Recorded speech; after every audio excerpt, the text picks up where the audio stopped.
আন্দোলন করা উচিত এবং জন্য একাই হওয়া উচিত।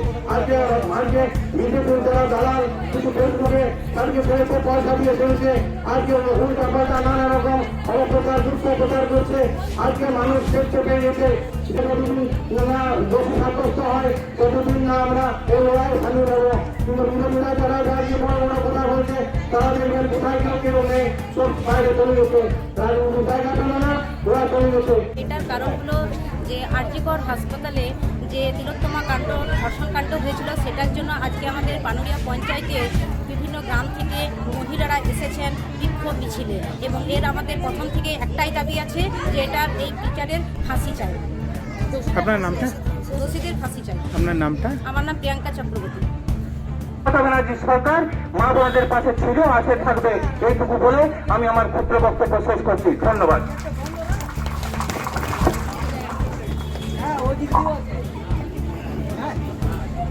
এবার আপনাদের সামনে বক্তব্য রাখছেন আমাদের এলাকার মেয়ে লিপিকা মাঝি, শিল্পী মাঝি। নাম হচ্ছে দোষীদের যতদিন না শাস্তি হচ্ছে ততদিন পর্যন্ত আমাদের এই প্রতিবাদ মিছিল চলছে এবং চলতে থাকবে। নমস্কার। আমাদের নেতা বিধান কোথায় এদের নেতৃত্বে আমাদের কারাবরণ প্রদান করবে, এদের নেতৃত্বে আমাদের যেখানে যেতে বলবে সেখানে আমরা এই নির্মাণ অন্যতম ঘটনার প্রতিবাদে আমরা আন্দোলনে সামিল হব। এইটুকু বলে আমার ক্ষুদ্র বক্তব্য শেষ করছি। জয় হিন্দ। আমাদের আজকে অবস্থান দিচ্ছে আজীবন ঘটনা আপনারা সবাই দেখেছেন। যেদিন ঘটনা ঘটেছিল তার 3-4 দিনের মধ্যে আমাদের যে কলকাতা পুলিশ শহর পর্যন্ত একজন দোষীকে আমরা ধরতে পেরেছিলাম। তারপর হাইকোর্টের নির্দেশ মতন চেষ্টা গোটাটা সিবিআই হাতে দেওয়া হয়েছে। এখন পর্যন্ত প্রায় এখানে বোঝাচ্ছে যে লড়াই আমাদের আগামী দিনে আরো যত লড়াই যত শক্ত লড়াই হোক না কেন আমরা সেই লড়াইয়ের প্রতিবাদ লড়াই করার জন্য রেডি আছি। তো মহিলাদের অনেক মহিলারা বলে খুব ভালো লাগলো, সবাই অনেক ক্ষেত্রে মহিলারা নিজের নিজের বক্তব্য রাখলো এবং আগামী দিনে আমরা চাইবো আরো মহিলারা এগিয়ে আসুক পুজো করার জন্য। তারা নিজে কিছু বলতে পারে তবে কিন্তু লড়াইটা করা যাবে এবং আমাদের সাহস আরো বাড়লো যে আপনারা সবাই মমতা বন্দ্যোপাধ্যায়ের সঙ্গে আছেন। ছুটিতে যেভাবে মুখ্যমন্ত্রী মমতা বন্দ্যোপাধ্যায়কে সোশ্যাল মিডিয়ায় যেভাবে মুখ্যমন্ত্রী মমতা বন্দ্যোপাধ্যায়কে আক্রমণ করা হয়েছে, যেমন তারা মনে করছে যেমন ঘটনাটা যেমন ঘটাচ্ছে তেমন ঘটনাটা মমতা বন্দ্যোপাধ্যায় ঘটিয়ে দিচ্ছে।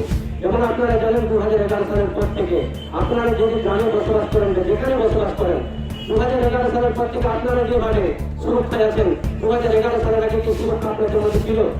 আপনাদের পাড়া থেকে বলুন, গ্রামে বলুন, মুখ্যমন্ত্রী মমতা বন্দ্যোপাধ্যায় নারী সুরক্ষার জন্য অনেক প্রচেষ্টা করেছেন, পাড়ায় পাড়ায় চেষ্টা করেছেন, এবং পঞ্চায়েত থেকে শুরু করে প্রতিটি ক্ষেত্রে যে মহিলাদের 50% রিজার্ভেশন করেছেন। অর্থাৎ আমাদের পাড়ায় পঞ্চায়েতেরই কথা বলি, 20 মেম্বার আছি আমরা, 10 জন মহিলা, এরা কিন্তু কোনো রাজ্যে নেই।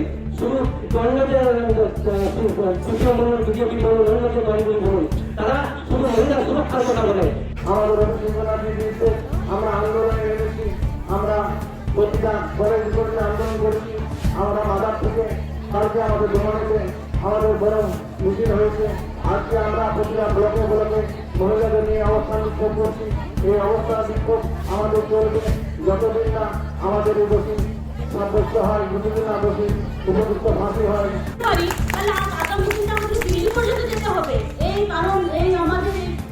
যতদিন না এর বিচার না হয় আমরা ততদিন এই দাবি আমাদের চলছে, চলবে। দরকার হলে আমরা দিল্লি পুলিশ যেতে রাজি আছি। তখন মহিলা কি বলছো? রাজি তো? তখন